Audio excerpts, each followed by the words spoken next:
Friends, வாங்க நம்ம இப்போது ஹெல்த்தி மிக்ஸ் பண்ணுறதுக்கு, அதாவது நம்ம ஊரில் தமிழ்நாட்டில் சொல்கிற சத்து மாவு செய்கிறதுக்கு ரெடி ஆகும். இதுதான் இன்க்ரீடியன்ட்ஸ்: கேழ்வரகு, கம்பு, சிகப்பரிசி, கொள்ளு, தெனை, பொட்டுக்கடலை, பாசிப்பயிறு, அப்புறம் இங்கே சம்பா கோதுமை, பாசிப்பருப்பு, கருப்பு கொண்டக்கடலை, வெள்ளை சோயா, அப்புறம் மக்காச்சோளம், வெள்ளைச்சோளம், கருப்புளுந்து, மக்கானா, ஜவ்வரிசி, சுக்கு, பார்லி, பாதாம், பிஸ்தா, முந்திரி, ஏலக்காய், இதெல்லாம் சேர்த்து நாம் இப்போது ஒன்றா அரைப்போம். நான் ஃபஸ்ட்டு கம்பும் ராகியையும் நல்லா கழுவி 4-5 தடவை கழுவி அதை நல்லா காய வச்சுருக்கேன். இப்போது மற்றதெல்லாம் நல்லா சுத்தம் பார்த்து எடுத்து வச்சுருக்கேன். இப்போ எல்லாமே நம்ம ட்ரை ரோஸ்ட் பண்ண போகிறோம்.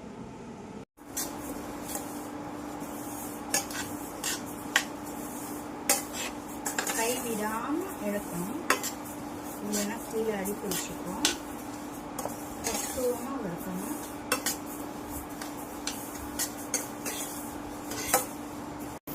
இப்போ இதை நல்லா வறுத்துட்டோம்.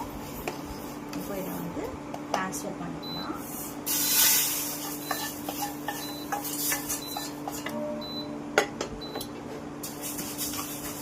நெக்ஸ்ட்டு கம்பு.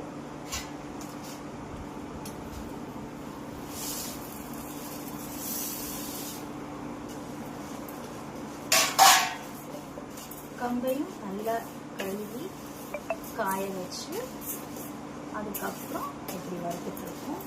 கரெக்டான பதத்துக்கு வறுக்கணும். ரொம்ப கருக விட்டால் அப்புறம் மாவு கஞ்சி காய்ச்சலப்போ கசந்து போயிடும். அதனால் நான் இதில் தான் இண்டக்ஷனில் தான் நான் பண்ணுறேன்.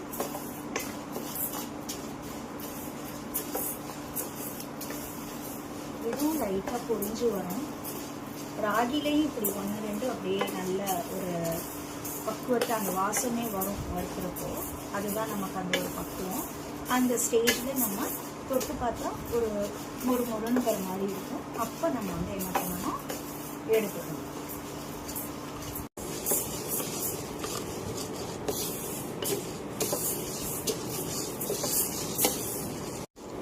இப்போ கொள்ளு போட்டிருக்கேன். இது 200 கிராம்ஸு. தெனை வறுத்தாச்சு. தெனையும் வறுத்து இதில் போட்டாச்சு. கொள்ளு ஒன்று வறுக்கிறப்போ அப்படியே கமகமான ஒருவரோட ஃப்ளேவரும் டிஃப்ரெண்ட்டாக வருது. அதுலேயே நமக்கு தெரிஞ்சிடும், ஓகே வருந்துருச்சு அப்படின்னு. இப்போ மாப்பிள்ளை சம்பா அரிசி போட்டிருக்கோம்.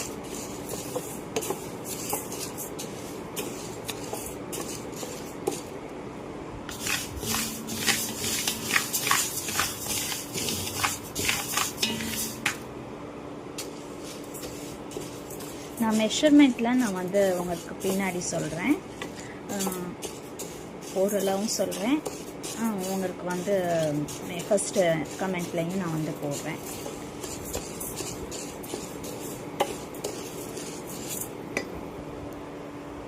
பாருங்கள், கம்ப்ளீட்டாக எல்லாத்தையும் வறுத்துட்டோம். கரெக்டான பக்குவத்துக்கு வறுத்துட்டோம். இதே வீடே கமகமான வாசம். முந்திரி, ஏலக்காய், பிஸ்தா, மக்கானா, சுக்கு,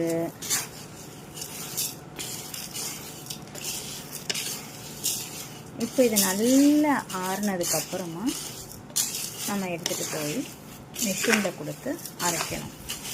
நம்ம மிஷினில் அரைக்கிறப்போ பார்த்து அரைக்கணும். என்னென்ன இதில் கையே போடலை, நம்ம கையே படாமல் அரைச்சிருக்கு ஒன்று. இப்போது நம்ம மிஷினில் கொடுத்து அரைக்கிறப்போ என்ன பண்ணணும், 1/2 கிலோ கோதுமையோ இல்லை அரிசியோ எடுத்துகிட்டு போய் அரைச்சிட்டு அதுக்கப்புறம் அரைக்கலாம். இல்லைன்னா அரைக்கிறவங்கக்கிட்ட நம்ம கேட்டுக்கலாம், அதுக்கு முன்னாடி வேறு எதுவும் போட்டிருக்கீங்களான்னு. இல்லை சத்து மாவு தான் போட்டிருக்கேன்னு சொன்னால் வெல் அண்ட் குட், நம்ம தாராளமாக டவுட்டே இல்லாமல் அதில் அரைச்சிட்டு வரலாம். நமக்கு தெரிஞ்ச மில்லுக்கு போனால் நமக்கு நேர்மையான ஒரு பதில் கிடைக்கும்.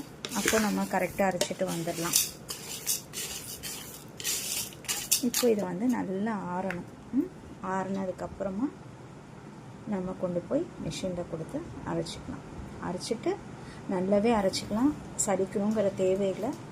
இது ரொம்ப கோஸாக இருந்துச்சு அப்படின்னா நம்ம வேணால் சலிச்சிக்கலாம்.